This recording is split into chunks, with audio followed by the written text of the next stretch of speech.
शादी के बाद विदा होकर मैं ट्रेन से अपने ससुराल जा रही थी। मेरी सुहाग रात भी ट्रेन में ही होनी थी। मैं भी बेसब्री से अपने पति का इंतज़ार कर रही थी। मैंने अपने पति को अभी तक नहीं देखा था।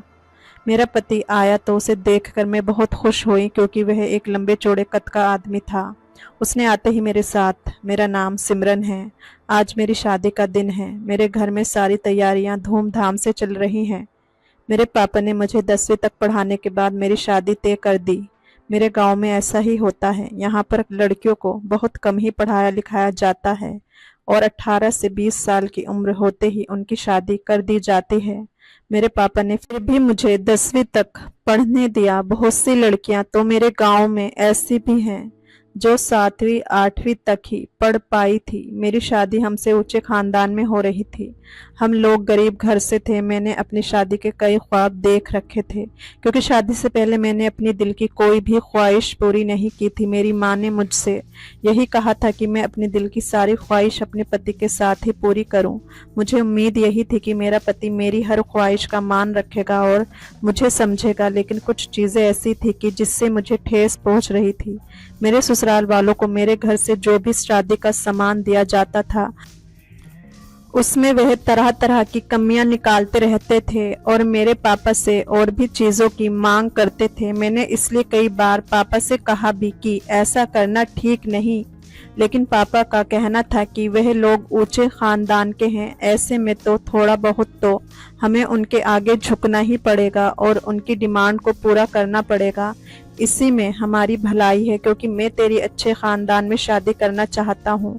एक बार तेरी शादी हो जाए फिर कोई झंझट ही नहीं, फिर तो तुम उस घर की खुद ही बहू बन चुकी होंगी। मुझे भी अपने पापा की बात कभी कभी ठीक लगती तो कभी मुझे कुछ समझ में ही नहीं आता। ना जाने मेरे फ्यूचर का क्या होगा। जब से मेरी शादी तय हुई है तब से अभी तक मैंने अपने होने वाले पति को देखा तक नहीं, क्योंकि हमारे यहाँ यही रिवाज है कि शादी से पहले लड़का लड़की एक दूसरे को नहीं देखते, सिर्फ खानदान वाले ही देखते हैं और मम्मी पापा की रजामंदी से शादी तय कर दी जाती है। मैं तो शुरू से ही देखने में बहुत खूबसूरत थी, इसलिए मेरे होने वाले पति के घर वालों ने जब मुझे पहली बार देखा तो पहली नज़र में ही पसंद कर लिया।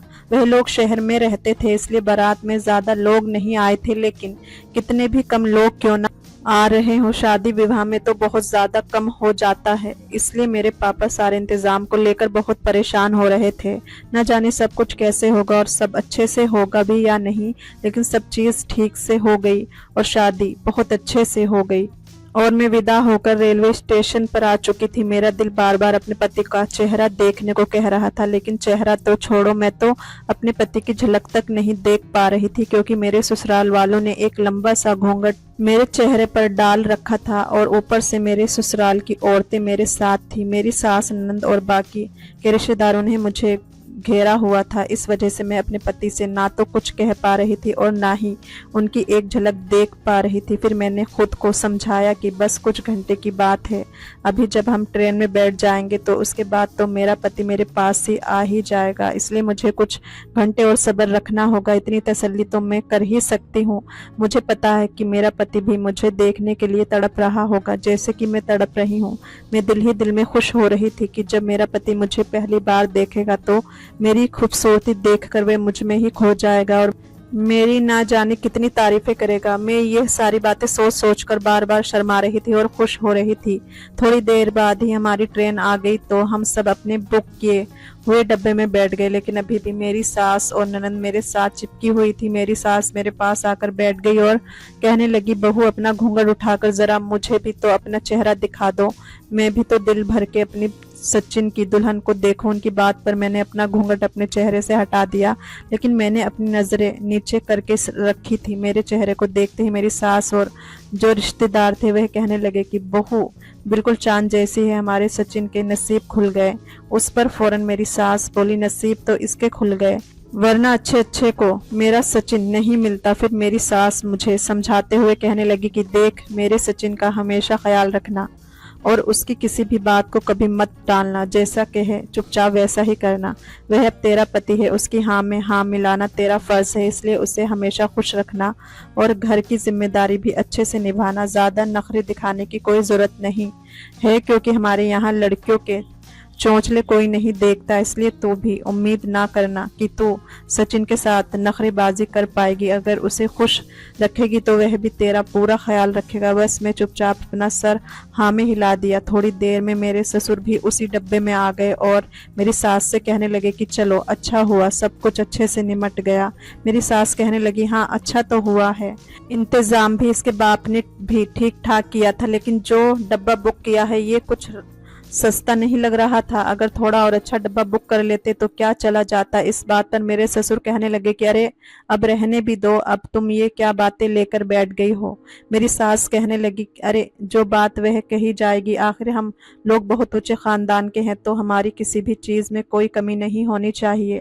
अभी तो कपड़े वगैरह भी देखने बाकी हैं, अगर मुझे जरा भी किसी चीज में कोई कमी लगी तो मैं इसके बाप को बुलाकर सारी भरपाई करवा लूंगी। मेरी सास की ये बातें सुनकर मेरे ससुर चुपचाप अपना सर हाँ में हिलाते हुए डब्बे से बाहर चले गए। फिर वह अपनी बेटी यानी मेरी ननंद को देखकर कहने लगी चलो अब जो भी है, अब ये लड़की हमारे घर की बहू है, जैसी भी है हमें इसे अपनाना ही पड़ेगा। लेकिन किया भी क्या जा सकता है, जितना मिला उतने में ही हमें संतुष्ट करना होगा। मुझे अपनी सास की सारी बातें बहुत बुरी लग रही थी, लेकिन मैं उनसे कुछ भी नहीं कह सकती थी।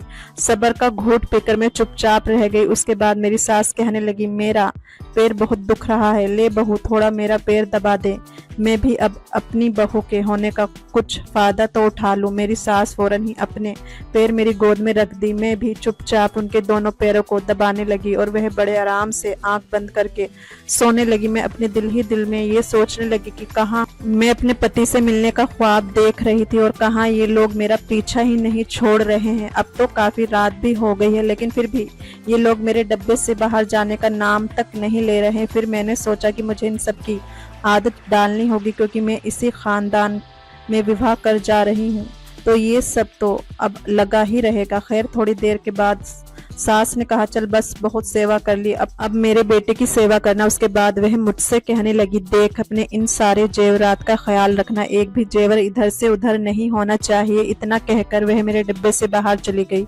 मैंने भी चैन की सांस ली। अब रात काफी हो चुकी थी। मैंने धीरे से अपने घूंघट को हटाया और अपने बालों को खोल दिया और खिड़की के पास जाके बैठ गई। बाहर की ठंडी हवा और खूबसूरत नज़ारे, मुझे अंदर ही अंदर सुकून लग रहा था।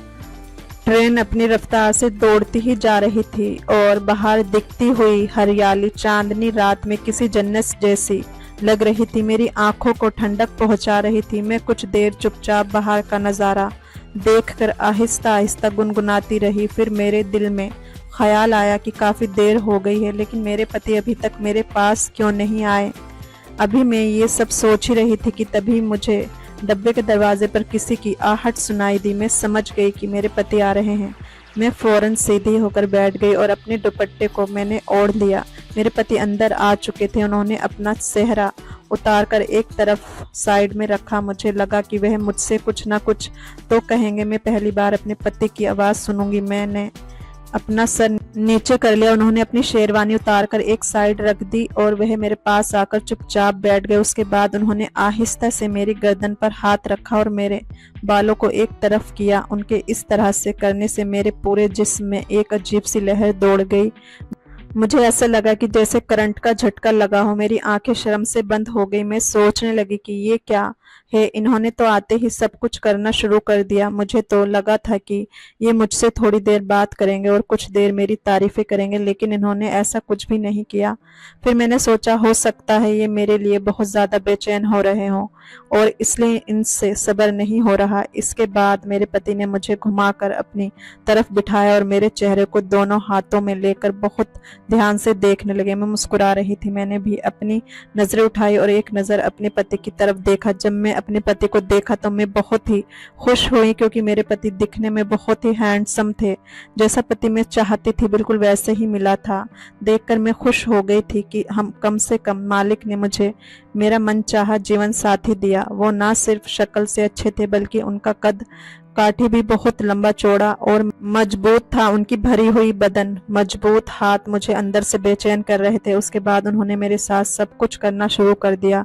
उन्होंने मेरे जेवरात एक एक करके उतारे और उन्हें कपड़े में लपेटकर साइड पे रख दिया। इस एहसास को मैं लफ्जों में बयान नहीं कर सकती। और मेरा पति जिस तरह से टूट कर मुझसे प्यार कर रहा था, उससे अभी मैं बहुत ज़्यादा खुश थी, क्योंकि वो मेरी सहूलियत का भी पूरा ध्यान रख रहा था। मैं बहुत ज़्यादा खुश थी। मैं भी अपने पति का पूरा पूरा साथ दे रही थी।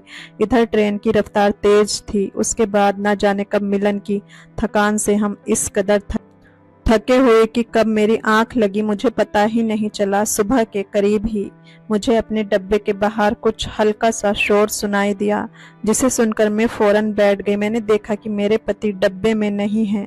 मैं समझ गई कि वह फ्रेश होने के लिए गए होंगे।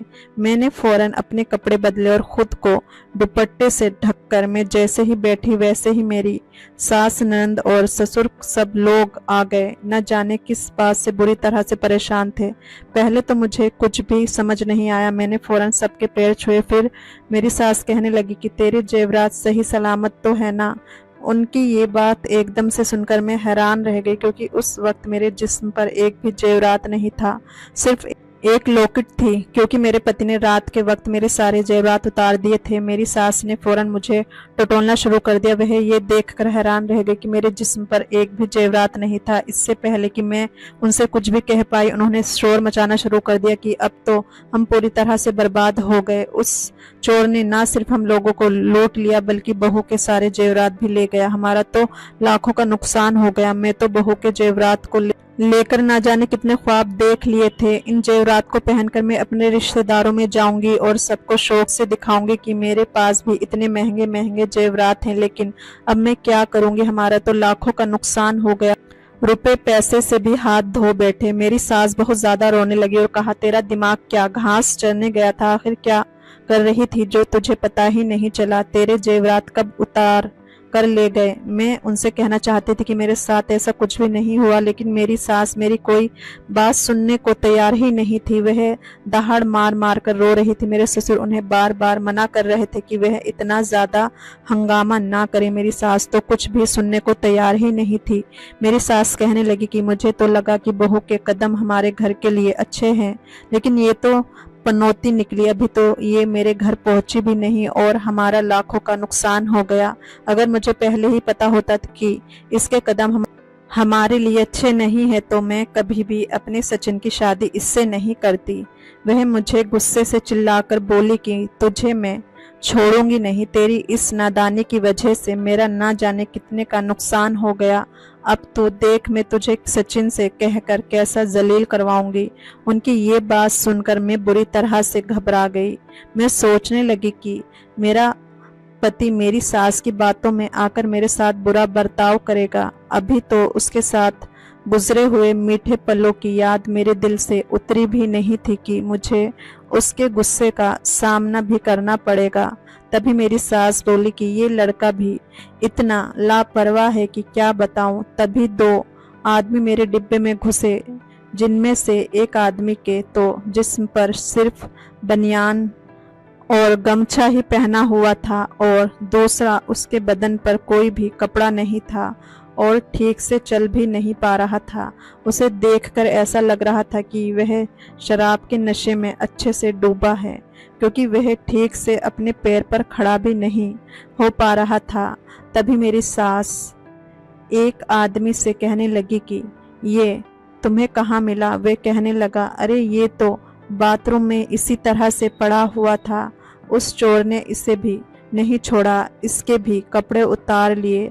इतनी महंगी शेरवानी हमने इसके लिए खरीदी थी। वह चोर शेरवानी भी लेकर फरार हो गया।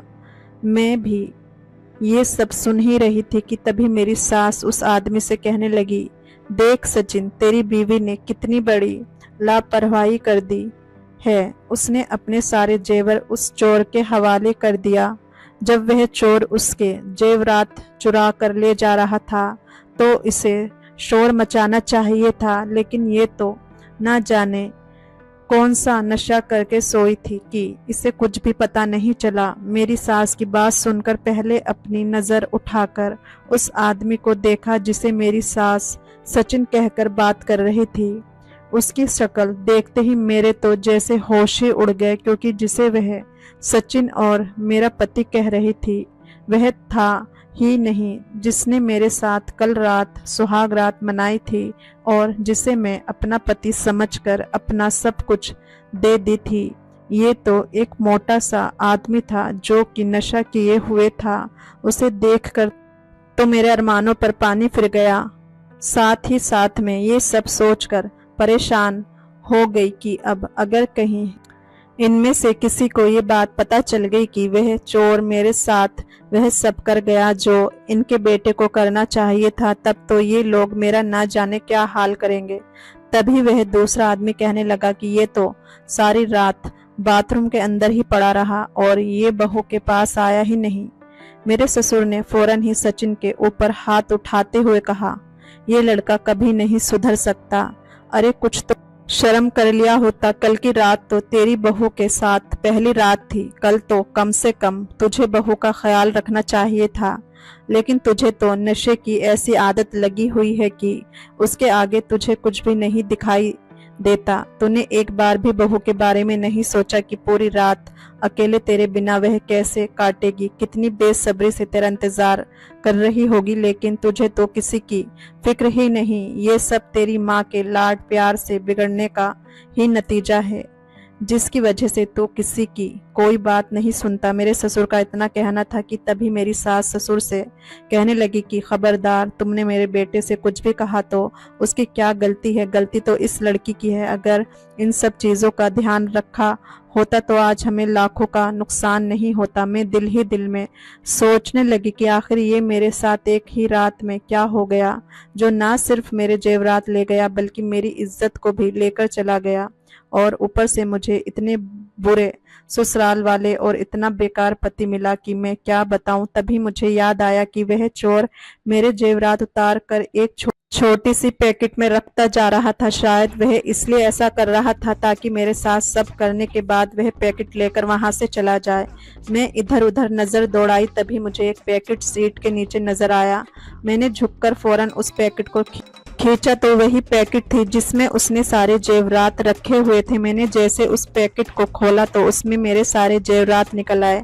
मैं अब उन जेवरात को निकाल कर देखा तो मेरी सास ने एक लालची औरत की तरह फौरन ही उन सारे जेवरात को मुझसे छीन लिया और उसकी आंखें चमकने लगी और वह खुश होकर कहने लगी, अरे वाह, जेवरात तो चोरी नहीं हुए। मैं तो अब तक इस सोच में मरी जा रही थी कि मेरे लाखों के जेवरात कहाँ चले गए। शुक्र है मेरे लाखों के जेवरात को कुछ भी नहीं हुआ। मैं सोचने लगी कि मेरे पति की मेहनत की कमाई से बने हुए जेवरात पर ये कैसे बेशर्मी से अपना हक जमा रही है। उसके बाद वह मुझसे कहने लगी कि जब मुझे पता था कि तूने ये जेवर पैकेट में रखे हैं तो मुझे अभी तक क्यों नहीं बताया। मैं कब से इसके लिए कितनी परेशान हो रही थी, मुझे हार्ट अटैक आ जाता, उसके बाद तो बताती। मैंने आहिस्ता से कहा कि माँ जी, मैं तो कब से आपको बताने की कोशिश कर रही थी लेकिन आप तो मुझे बोलने ही नहीं दे रही थी। मेरी ये बात सुनते ही मेरी सास कहने लगी, मुझे जवाब देती है, खबरदार जो मेरी बात का तूने पलटकर जवाब दिया। मेरे ससुर ने फौरन मेरी साइड लेते हुए कहा, इसमें बहू गलत क्या कह रही है, तुम इसे इतनी देर से बोलने कहाँ दे रही थी। देख लो हमें कितनी समझदार बहू मिली है। उसने पहले ही अपने सारे जेवरात उतार कर एक तरफ हिफाजत से रख दिया था। अगर वह ऐसा ना करती तो शायद वह चोर इसके जेवरात भी लेकर फरार हो जाता। इस बात पर मेरी सास मेरी तरफ घूर घूर कर देखने लगी, कहने लगी कि अब जो हुआ सो हुआ, जाने दो, रुपये का और कपड़ों का तो नुकसान हो ही गया। ये सब इसके मनहूस कदमों की वजह से हुआ है। मैंने अपनी सास से कहा, माँ जी अब इसमें क्या किया जा सकता है, क्या पता था कि चोर ऐसा कर जाएगा। अब चाहे जो भी हो, आखिर हूँ तो मैं आपकी ही घर की बहू। अब मैं चाहे जैसी भी हूँ, लेकिन अब तो मेरा नाम आपसे जुड़ गया है, अब तो कुछ भी नहीं किया जा सकता। मैं भी अपनी सास पर इस बात का पलट कर वार किया जो उन्होंने मेरे लिए कही थी। पहले तो मैं दिल ही दिल इस बात को लेकर बहुत ही शर्मिंदा थी कि एक चोर मेरे साथ सब कुछ कर गया, लेकिन मैं अब बिल्कुल भी शर्मिंदा नहीं थी। मैं यही सोचने लगी कि इन जैसे लोगों के साथ यही होना चाहिए। कैसे इंसान से मेरी शादी करवा दी गई जिसे नशे के अलावा कुछ नहीं सूझता। कम से कम मुझे एक बार ही सही, लेकिन असली मर्द का सुख तो मिला और उसको मैं जिंदगी भर अपने अंदर महसूस कर सकती हूँ। सच में चाहे जो भी हो, लेकिन वह असली मर्द था।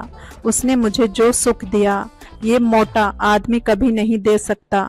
मेरे जैसी खूबसूरत लड़की को उसके जैसा ही आदमी मिलना चाहिए, लेकिन मेरी फूटी किस्मत से मुझे ऐसा पति मिला। लेकिन कम से कम मेरी पहली रात खराब तो नहीं हुई और उस चोर ने मेरे साथ इतनी वफादारी तो निभाई। उसने मेरे साथ सब करने के बाद भी मेरा एक भी जेवर लेकर नहीं गया। यही सोचकर मैं दिल ही दिल मुस्कुराने लगी तो मेरी सास मुझसे बोली कि तू इतना मुस्कुरा क्यों रही है। मैंने बहाना बनाते हुए कहा कि दरअसल माँ जी, मैं इसलिए खुश हो रही हूँ कि हमारे जेवर बच गए। अब आप अपने रिश्तेदार में जेवरात को पहनकर जा सकती हैं। मेरी इस बात पर सास ने कहा, ये तो तू ठीक कह रही है। और उसके बाद वह सब मेरे डब्बे से चले गए। मेरा पति भी मेरे ससुर के साथ डब्बे से बाहर चला गया और मैं एक बार फिर चुपचाप खिड़की के पास बैठकर बाहर के नज़ारे को देखने लगी और दिल ही दिल गुनगुनाने लगी। दोस्तों, कहानी पसंद आई हो तो लाइक, शेयर और चैनल को सब्सक्राइब ज़रूर करें। फिर मिलेंगे एक नई दिलचस्प कहानी में। धन्यवाद।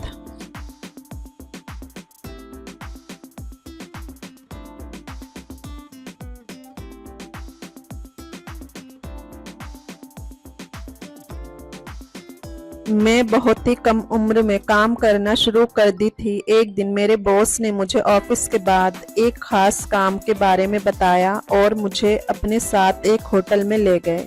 जब हम होटल के कमरे में पहुंचे तो बॉस बाथरूम में फ्रेश होने के लिए चले गए, लेकिन जब वो बाथरूम से बाहर आए तो उन्हें देखकर मैं हैरान रह गई, क्योंकि जिसे मैं बूढ़ा समझ रही थी उसने मुझे, मेरा नाम आरती है और मैं कॉलेज के आखिरी साल में पढ़ाई कर रही थी। उस समय मेरे कॉलेज में अपना सेवा नाम की एक संस्था द्वारा पेड़ लगाने का अभियान चल रहा था। इस संस्था के कुछ लोग हमारे कॉलेज आए थे। हम कॉलेज के आखिरी साल में थे, इसलिए प्रिंसिपल ने हमें उन लोगों के साथ पेड़ लगाने के लिए भेजा।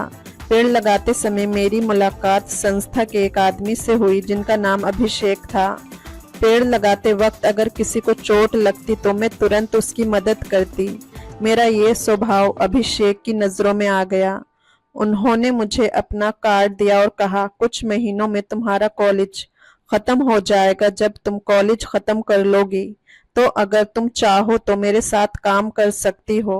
तुम्हारा स्वभाव बहुत अच्छा है और तुम्हें ज़रूरतमंदों की मदद करने का बहुत शौक भी है। तुम्हारे साथ काम करके मुझे भी अच्छा लगेगा। अभिषेक ने मेरे स्वभाव को सही पहचाना था। मुझे समाज सेवा का बहुत शौक था। मैंने कार्ड संभाल कर रखा और कॉलेज खत्म होने के 2 महीने बाद उस कार्ड का इस्तेमाल किया। नौकरी की मुझे खास ज़रूरत नहीं थी, क्योंकि कॉलेज खत्म होते ही मेरे पापा ने मुझसे कहा था कि तुम जो भी करना चाहो कर सकती हो। पैसे कमाने की कोई मजबूरी नहीं थी, क्योंकि मेरे पापा का कपड़ों का काम अच्छा चल रहा था। मैं अपने माता पिता की एक लौती औलाद थी और पापा ने मुझे पूरी आज़ादी दे रखी थी। समाज सेवा का शौक होने के कारण मैंने कहीं और नौकरी खोजने के बजाय सबसे पहले अभिषेक को फ़ोन किया। संस्था में काम करने वाले लोग बहुत कम होते हैं, क्योंकि सबको समाज सेवा का शौक नहीं होता। अभिषेक ने मुझे तुरंत अपने ऑफिस में बुला लिया। अभिषेक वहाँ के हेड थे और संस्था में लड़के और लड़कियां दोनों काम करते थे। ऑफिस में बैठी ही उन्होंने मुझसे कहा कि हमें कभी भी किसी भी गांव जाना पड़ सकता है या इमरजेंसी आ सकती है, इसके लिए हमेशा तैयार रहना होगा और तुम्हें हर महीने 7,000 रुपया दिया जाएगा। मैंने कहा, अभिषेक जी, मुझे पैसे मिले या ना मिले कोई फर्क नहीं पड़ता। मैं यहाँ पैसे के लिए नहीं बल्कि अपनी संतुष्टि के लिए काम करने आई हूँ। अभिषेक ने मुझसे हाथ मिलाते हुए मेरा स्वागत किया। उस दिन से मैंने वहाँ काम शुरू कर दिया। पहले महीने में अभिषेक ने मुझे कई जगहों पर ले गए। कभी अनाथालय के लिए चंदा इकट्ठा करने के लिए, कभी पहाड़ों में रहने वाले लोगों की मदद करने के लिए। पिछले 1 महीने से मैं अभिषेक के साथ कई अलग अलग जगहों पर जा रही थी। 1 महीने के बाद मैंने अभिषेक के व्यवहार में बदलाव महसूस किया। वो मुझसे अधिक करीब हो गए थे और उन्होंने मुझसे आग्रह किया कि मैं उनके साथ कुछ दिनों के लिए बाहर जाऊं। मैं किसी गैर पुरुष के साथ कहीं जाने के लिए तैयार नहीं थी। एक दिन मैं ऑफिस में बैठी थी, तभी मैंने देखा कि मेरे कॉलेज की सहेली टीना वहां आई है। वह बहुत बदल गई थी। उसके महंगे कपड़े, ज्वेलरी और उसका रहन सहन देखकर मैं हैरान थी। टीना एक मिडिल क्लास परिवार की लड़की थी। पिताजी ने लाखों रुपया खर्च करके एक जगह पर दुकान ली थी। वह जगह अतिक्रमण क्षेत्र में थी, इसका उन्हें अंदाजा भी नहीं था। पिताजी ने जिस व्यक्ति से वह जगह खरीदी थी, उसने नकली कागजात बनवाकर पिताजी को बेचा था। पिताजी ने 10 साल तक उस जगह पर दुकान चलाई, लेकिन 10 साल बाद नगर निगम की नजर में वह अतिक्रमण आ गया था। पिताजी ने कोई गलत काम नहीं किया था, बल्कि उन्हें धोखा दिया गया था। उस समय हम कुछ भी नहीं कर सकते थे, क्योंकि जिस व्यक्ति ने जगह बेची थी वह अब नहीं था। नगर निगम ने पिताजी पर लाखों रुपए का जुर्माना लगाया। अगर पिताजी जुर्माना नहीं भरते तो उन्हें सजा हो सकती थी। पिताजी के पास जो भी बचत थी वह सब जुर्माना भरने में खर्च हो गई। अचानक हमारे ऊपर दुखों का पहाड़ टूट पड़ा था। कुछ दिन बीत गए और घर में एक अजीब सी खामोशी रही। माँ और पिताजी अच्छे से खाना भी नहीं खा रहे थे। मैंने माँ पिताजी की बातें सुनी। माँ पिताजी से कह रही थी कि अगर हमारे पास बेटा होता तो वह इस कठिन समय में पैसे कमाने का कोई उपाय ढूंढ लेता और हमें इस मुश्किल से निकाल लेता। लेकिन भगवान ने हमें एक ही संतान दी और वह भी बेटी। हमारी बेटी जल्दी कुछ नहीं कर सकती, ये माँ को लग रहा था। माँ की बातें सुनकर मुझे लगा कि मैं अपने माँ बाप के लिए किसी काम की नहीं हूँ। पिताजी की कमाई ठीक चल रही थी, इसलिए मैंने काम करने की जरूरत महसूस नहीं की थी। उस रात माँ की बातें सुनकर मैं अपने कमरे में चली गई। मेरी आंखों में आंसू थे। माँ की बातों ने मुझे महसूस कराया कि मैं अपने माँ बाप के लिए कुछ नहीं कर पा रही हूँ। विचारों में डूबी हुई थी कि अचानक मेरे फोन पर अभिषेक जी का कॉल आया। मैंने फोन उठाया और उन्हें बताया कि मैं कल ही अपना सेवा में आऊंगी। अगले दिन मैं अपना सेवा संस्था पहुंची। वहां जाकर मुझे टीना मिली। टीना अपनी एक सहेली को संस्था ज्वाइन कराने लाई थी। उसकी सहेली उसकी बदलती लाइफस्टाइल देखकर प्रेरित हो गई थी। अपना सेवा में काम करने के बाद टीना की आर्थिक हालत बहुत बेहतर हो गई थी। उसने मुझे बताया कि अब वह खुद का घर खरीदने वाली है। उस समय मैं अपना सेवा में समाज सेविका के रूप में नहीं बल्कि पैसे कमाने की आशा में आई थी। मैं अभिषेक जी के कैबिन में गई। मुझे देखकर अभिषेक जी ने मुझसे माफी मांगने लगे। मैंने कहा, आपको मुझसे माफी मांगने की जरूरत नहीं है, जो हुआ मैं भूल चुकी हूँ। आप मुझे बताइए कि टीना और दूसरी लड़कियां यहाँ से इतना पैसा कैसे कमाती हैं। आज मैं यहाँ पैसे कमाने की उम्मीद में आई हूँ। अभिषेक जी ने हल्के से मुस्कुराए और मेरे चेहरे पर हाथ रखते हुए कहा, आरती तुम चिंता मत करो, तुम इतनी सुंदर हो कि तुम्हें ज्यादा मेहनत करने की जरूरत नहीं पड़ेगी। अगले 15 दिनों में मैं तुम्हारी जिंदगी बदल दूंगा। उस दिन शाम को अभिषेक जी ने मुझे उसी होटल में ले गए जहां पहले भी ले गए थे और वहां पहुंचते ही उन्होंने मुझसे अश्लील बातें करना शुरू कर दी। उन्होंने कहा, तुम्हारी ट्रेनिंग का पहला चरण यही होगा। अगर तुम मुझे इम्प्रेस कर पाई तो समझो तुम धनवान हो जाओगी। अगर मैं तुमसे इम्प्रेस हो गया तो तुम्हारे पास काम ही काम आएगा और तुम बहुत पैसा कमा सकोगी। मैंने अभिषेक जी को ऊपर से नीचे तक देखा। वह 40 साल का था और मुझे से करीब 19 साल बड़ा था। मैंने कहा, सर आपकी मेरी उम्र की बेटी होगी और आप मुझसे ऐसी बातें कर रहे हैं। अभिषेक ने जवाब दिया, आरती तुम्हें पैसा कमाना है या ज्ञान देना है, ये तुम खुद तय करो। मेरी उम्र का गुना भाग करने की जरूरत नहीं है। जो मैं कह रहा हूँ वे अगर तुम्हें समझ में आता है तो यहाँ रुको, वरना तुम जा सकती हो। मैंने अभिषेक जी को पहले ही अपनी मजबूरी बता दी थी।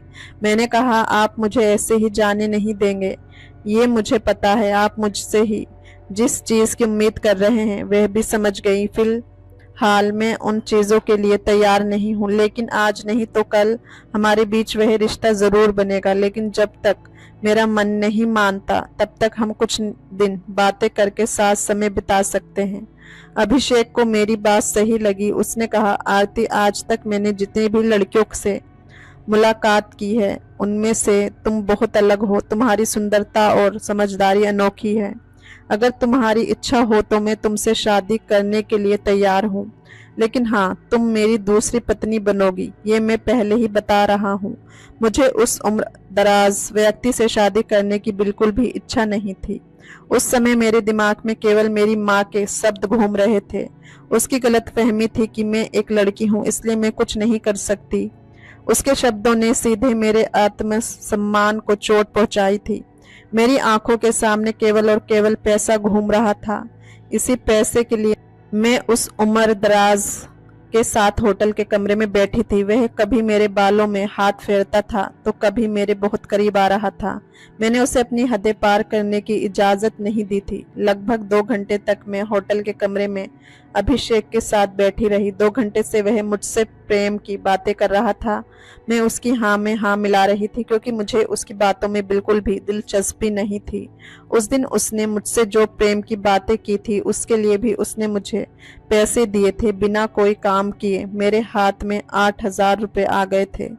घर पहुंचते ही मैंने उन 8,000 को अपनी अलमारी में रख दिया। मैंने तय कर लिया था कि एक अच्छी रकम जमा करके मैं उसे अपनी माँ के हाथों में दूंगी। अगले दिन भी काम के बहाने में अपना सेवा में गई। वहां पहुंचते ही अभिषेक मुझे अपने साथ मूवी दिखाने के लिए ले गए। इतना ही नहीं, वह मुझे पूरे दिन अपने साथ घुमाता रहा। देखते देखते पूरे 8 दिन बीत गए। अभिषेक मुझे कभी 7,000 तो कभी 11,000 दे रहा था। पिछले 8 दिनों में मैं अभिषेक के साथ काफी घुल मिल गई थी। एक बार मैंने उससे सवाल किया कि अभिषेक, अब जब हमारे बीच ऐसा रिश्ता बन चुका है तो क्या टीना जैसी लड़कियां भी इसी तरह के काम करके पैसे कमाती हैं? अभिषेक ने मुझे जवाब नहीं दिया जिसकी मुझे उम्मीद थी। उसने बस मुस्कुराकर मेरी बात टाल दी। उस दिन अभिषेक मुझे होटल में ले गया। कमरे में जाते ही अभिषेक ने मुझ पर हाथ डालना शुरू कर दिया। मैंने कहा अभी भी मेरा मन तैयार नहीं है, लेकिन अभिषेक मेरी बात सुनने को तैयार नहीं था। वह बोला आरती, अब बहुत हो गया। तुम्हारे साथ घूमने की इच्छा भी मैंने पूरी कर ली है। अब मुझे ज्यादा मत तरसाओ। तुम्हें जितना पैसा चाहिए मैं तुम्हें दे देता हूँ। अभिषेक ने एक खास रकम बताई। वह मुझे 17 लाख रुपए देने के लिए तैयार था। वह एक रकम सुनकर एक पल के लिए मैं उसके साथ समय बिताने के लिए तैयार हो गई थी। जब वह मेरे बहुत करीब आया तो अचानक मुझे ये सब कुछ घिनौना लगने लगा।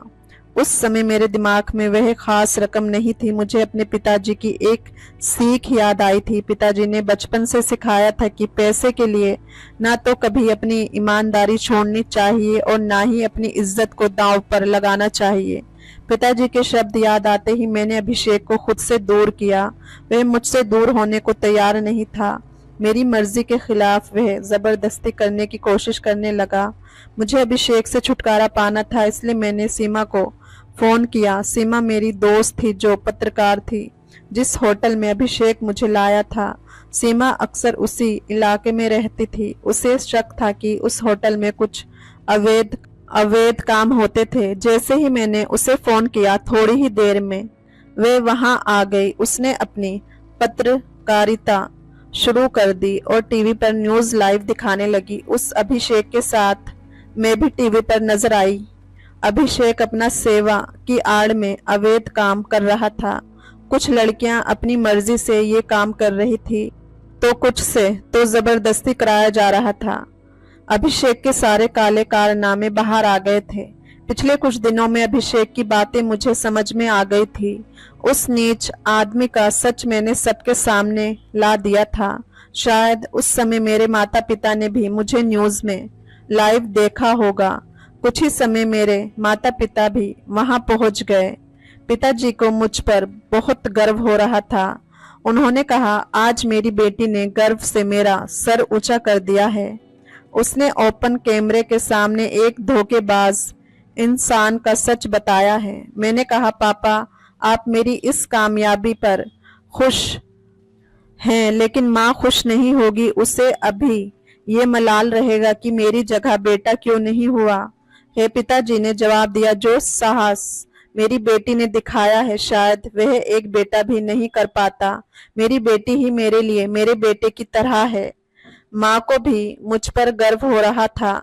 माँ के प्यार के साथ मेरे पिताजी के संस्कार भी मुझ पर थे। पैसे के लिए अपनी इज्जत को खोना मेरे पिताजी की शिक्षा नहीं थी। पैसे से पहले मैंने अपने माता पिता के आत्मसम्मान को सबसे ऊपर रखा और इसलिए पूरे शहर में मेरी वाहवाही हो रही थी। दोस्तों, पैसा कमाने की राह में कभी भी गलत तरीकों का सहारा नहीं लेना चाहिए। पैसे के पीछे भागते हुए हमें अपने सिद्धांतों को भूलना नहीं चाहिए। सही तरीके से आया धन हमें समाज में सम्मान दिलाता है। जीवन में स्थायी सफलता और सम्मान पाने के लिए ईमानदारी और नैतिकता का पालन करना चाहिए। दोस्तों, उम्मीद करती हूँ ये कहानी आपको पसंद आई होगी। पसंद आई हो तो लाइक, शेयर, कमेंट और चैनल को सब्सक्राइब जरूर से करिएगा। हम फिर मिलेंगे एक नई दिलचस्प कहानी में। धन्यवाद।